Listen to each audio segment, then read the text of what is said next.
Hello guys, hello mga kalahi. Nandito ako sa New Dragon. Isa ito sa masarap na bilihan ng cake dito sa amin. Dapat gabi pa talaga kami magkikita. Dahil nagbago nga ang plano, ito na nga napaaga nga akong bumili ng cake. Hindi na nga rin ako nag-ayos, basta pa nga ang buhok ko dyan para nga sakto for lunch nga matiming namin na naandun nga ang aming friend. Hindi niya kasi alam na pupunta ako, isusurprise ko siya. At ayun, bumili na ako ng cake at yung isa ko namang kaibigan ay naghahanda na siya ng balloon.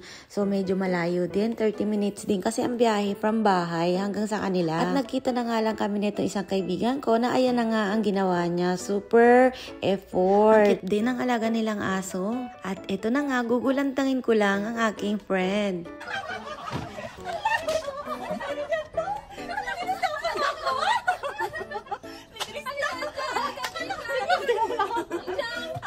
Natin mo yung ano, yung asawa mo? Hindi. Joke lang yan. Buksan mo yan, Sisi. Buksan mo. Ano pa yung buksan kasi sa niya? Ay, dito. Ay, grabe naman kayo, sis. Hindi ko naman ano. Ninja Arbe. 18. Ah, di ba? Simple lang naman yan. Oh, arigato, baby. So, Oh, kala mo yun. oh, grabe naman. Nakakainis. Oh my God. Talagang nag-effort pa talaga. Ang ganito nga.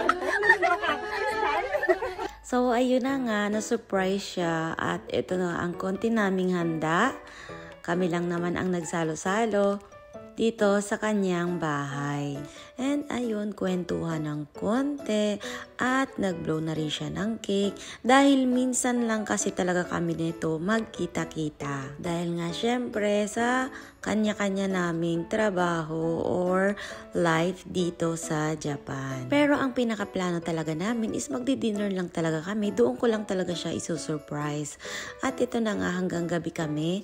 Bali bumalik ulit kami doon sa aming lugar dahil dito talaga ang plano dahil nakapag-yuyako na ako or reservation nga dito sa isang isakaya. And kumain lang kami doon ng konti at punta ulit kami dito sa yakitori dahil gusto nga nito ni Sisi ng yakitori. Nagustuhan din naman namin dahil yung ambience ng umise or restaurant. At ayun, kwentuhan ulit, hindi na nauubos sa aming maritisan dahil baka ilang buwan na naman to bago maulit. Kaya kapag nagkita-kita kami ay talaga namang sinusulit na namin. At ayun nga, sa habang paglalakad namin ay napadpad nga kami dito sa parang kasi ang ganda nga ng sounds nila na papasok kami dito sa wine bar. Hindi naman kasi talaga ito ang totoo naming pupuntahan at ewan ko ba kung bakit dito kami napadpad. Nakakainganyo lang kasi yung music nila. Pero sa dami nga ng tao, busy nga dyan, nakatayo nga lang kami, 1 glass lang kami, and then umuwi na kami at doon talaga kami dito sa aming true na pupuntahan. Dahil may gusto talagang puntahan si birthday girl. So ayun nga, hanggang dito na lamang ang aming gabi. Bye!